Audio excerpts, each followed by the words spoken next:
네, 반갑습니다. 경자입니다. 이번 주는 12월 둘째 주였습니다. 요즘에 뉴스 기사들을 보면 12월에 산타랠리가 있다, 없다 이런 이야기를 많이 하시는데요. 아마도 다음 주 미국 이벤트에 따라서 산타 할아버지가 올지 아니면 올해는 건너뛸지 결정이 될 것 같습니다. 이 내용을 조금 정리를 해보았으니까요. 잠시 후에 말씀을 드리겠습니다. 자, 이번 주는 한국 물가지수가 발표가 되었습니다. 전년 대비 3.3% 상승했는데요. 저도 마찬가지지만 사실 국내 주식 투자를 하시는 분들이 한국 물가지수 큰 관심은 없을 겁니다. 여하튼 여기 물가지수 그래프를 보면 올 여름에 2%대까지 내려갔다가 다시 3%대로 올라왔는데요.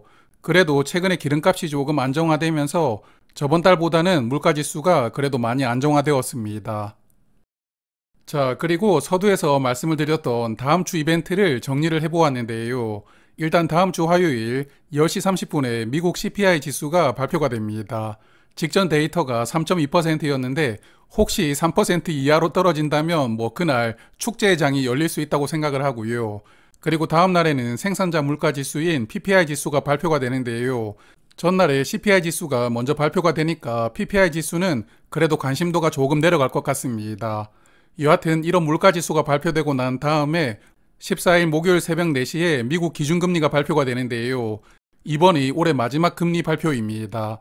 지난달에는 5.5%로 동결했는데요. 잠시 후에 조금 더 말씀을 드리도록 하고, 그리고 그날 저녁에 유럽도 기준금리를 발표하는데요.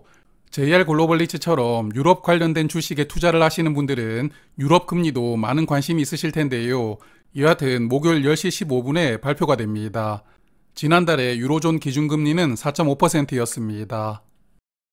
자, 미국 금리를 예상하는 패드워치를 참고를 해보면 12월 금리를 동결할 것이라고 예상하는 비율이 98.5%입니다.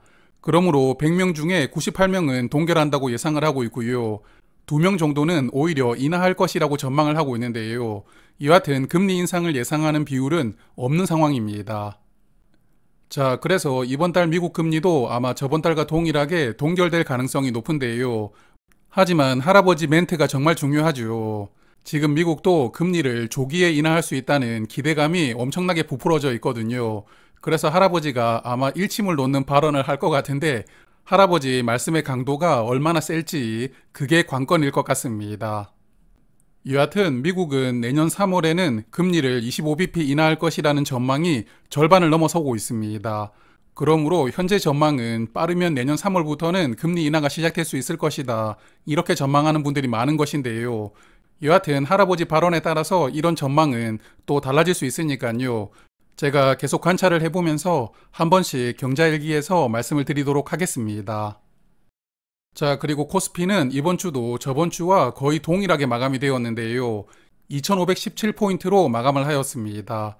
이번 주도 주중에는 2500을 깨고 내려간 적도 있었지만 그래도 금요일에 주가가 많이 오르면서 다시 2500 이상으로 마감을 할 수가 있었는데요. 여하튼 다음 주 이벤트에 따라서 2600을 돌파할 수 있을지 아니면 2400대로 다시 내려갈지 결정되지 않을까 생각합니다. 그러면 ISA 계좌를 말씀을 드릴 텐데 이번 주는 ISA 계좌에서는 매매를 하지 않았습니다. ISA 계좌 상황이 전반적으로 괜찮은데요. 현대차는 약 3% 정도 수익이 나오고 있고 SK텔레콤이 이번 주에 주가가 조금 더 하락하면서 주가가 다시 5만원 아래로 내려왔더라고요. 잠시 후에 조금 더 말씀을 드려보도록 하고 이지스 밸류리츠가 이번 주에 주가가 많이 올라왔습니다. 그래서 저번 주까지 파란불이었는데 이번 주에 빨간불로 변했고요. JR 글로벌리츠도 근근히 빨간불을 지키고 있습니다. 그리고 이번 주에 소개를 드렸던 삼성화재 저는 5% 정도 수익이 나오고 있는데요. 개인적으로는 배당 기준일 전에 주가가 20만원 근처까지 올라간다면 매도도 해볼까 생각은 하고 있습니다만 아직까지는 제가 생각하는 주가에 미치지 못했기 때문에 현재까지는 보유하고 있습니다. 그리고 솔미국 배당 다우존스 이번 주에도 괜찮은 흐름이 나왔고요. 그리고 미국 나스닥 100 커버드 콜도 이번 주 환율이 다시 1300원 이상으로 올라왔거든요. 그래서 약 1% 정도 수익을 보여주고 있습니다. 자, SK텔레콤을 말씀을 드릴 텐데 11월 30일에 MSCI 리밸런싱이 되는 날이었습니다. 이 전까지 외국인이 주구장창 매수를 하고 리밸런싱 당일에도 42만 주로 엄청나게 매수를 했는데요. 하지만 이 이벤트가 끝나고 나서 지금 매도 포지션을 취하고 있습니다. 그래서 최근 주가 흐름이 좋지 못한 것 아닌가 생각을 하고 있습니다. 몇 주 전까지 SK텔레콤 일부를 매도하고 현대차를 매수하면서 저는 리밸런싱을 했었는데요. 여하튼 개인적으로는 물량을 조금 덜어냈다 보니까 그래도 이번에 주가가 조금 하락해도 마음이 그렇게 아프지는 않습니다. 여하튼 저의 평단가가 55,000원 정도 되는데요. 아마도 배당락이 나오면 주가가 48,000원까지 내려올 수도 있는데요. 혹시 48,000원 이하로 또 내려간다면 10주나 20주 단위로 다시 모아볼 생각을 하고 있습니다. 자, 그리고 같은 통신주이지만 KT는 최근에 주가 흐름이 좋습니다. 아마도 KT는 기말 배당주이다 보니까 4분기 배당금을 많이 받을 수가 있잖아요. 그래서 최근에 주가가 많이 올라가는 것 아닌가 생각을 하는데요. 여하튼 KT도 내년에는 분기 배당을 한다고 하니까 혹시나 배당락이 크게 나온다면 조금 관심을 가져보셔도 괜찮을 것 같습니다. 자, 그리고 이번 주에 드디어 저의 평단가 이상으로 올라온 이지스 밸류 리츠는 이번 주에 배당금을 지급했는데요. 12월 6일 수요일에 지급을 했으니까 혹시 배당금 받은 걸 모르는 분들은 한번 체크를 해보시면 좋을 것 같습니다. 그리고 이번 배당금은 특이하게 비과세로 지급이 되었던데요. 저는 ISA 계좌에서 보유를 하기 때문에 비과세인지 모르고 있었는데 종목 게시판 들어가 보니까 비과세로 지급이 되었다고 하더라고요.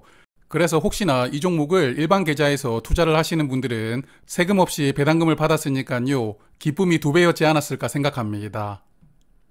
이지스 밸류 리츠는 2월과 8월 기준으로 배당을 하는 리츠입니다. 이번 주에 주가가 크게 상승하면서 저의 평단가 이상으로 올라왔는데요. 여하튼 4,700원 이상으로 주가가 올라온다면 이 종목도 물량을 조금씩 정리를 할 생각입니다. 조만간에 이제 해가 바뀌고 배당락이 크게 나오는 배당주들 많을 것이거든요.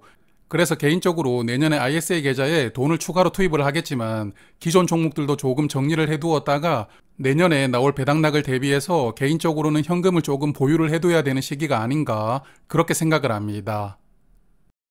자, 그리고 최근에 뉴스들을 보니까 다음 주 월요일이죠. 11일에 배당 기준일이 언제인지 한국상장회사협의회와 코스닥 협회 홈페이지에 안내를 해주겠다고 하더라고요. 그래서 제가 이날 한번 들어가 보고 혹시 오픈된 종목들이 있으면 제가 정리해서 다음 주 영상으로 한번 말씀을 드리도록 하겠습니다. 자, 그러면 해외 계좌는 짧게 보고 마무리를 하겠습니다. 이번 주에 키움 계좌에서는 롱 포지션을 어느 정도 정리를 했는데요. TQQQ 절반을 정리를 했고 반도체를 레버리지로 투자를 하는 속슬은 전량 정리하였습니다. 그래서 현재 잔고를 보면 TQQQ가 절반 남아 있고요. 그 다음에 반도체를 인버스로 투자하는 속스를 조금 매수를 해보았는데요. 여하튼 다음 주에 할아버지 발언이 조금 세게 나오지 않을까 생각을 해서 약간 하락에 배팅을 해두었는데요. 이벤트 결과에 따라서 속스는 손절을 해야 되지 않을까 생각도 하고 있습니다. 자, 그리고 한국투자증권도 마찬가지인데요. 여기도 속스를 보유하고 있었는데 이번 주에 전부 정리하였습니다. 그리고 마찬가지로 인버스를 조금 사두었는데요. 키움증권과 마찬가지로 다음 주 이벤트를 보고 결정할 생각입니다. 자, 그리고 제가 꾸준히 모아볼 JEPQ 그리고 JEPI 분배금을 두 번째로 받아보았습니다. 그래서 제가 이 두 종목 분배금을 정리를 해보고 있는데 미국 배당금은 세금이 15%이더라고요. 그래서 세금을 제외하고 제가 실제로 받은 분배금은 JEPQ는 0.36달러 그리고 JEPI는 0.32달러입니다. 연환산을 내보면 JEPQ는 4.3달러, JEPI는 3.8달러인데요. 지난 목요일 주가가 49달러, 54달러 정도였으니까 연간 분배율은 8.7%, 7%입니다. 그래서 분배율이 JEPQ가 조금 더 높던데요. 어쨌든 이 두 종목은 제가 수익이 나오면 수익금의 절반을 가지고 한 주씩 한 주씩 계속 모아 나갈 생각입니다. 자, 그러면 오늘은 여기까지 말씀을 드리고요. 날씨가 갑자기 더워졌지만 또 추워지면 감기 걸리기 쉽습니다. 건강 조심하시고 저는 다음 주 주말에 뵙겠습니다. 고맙습니다.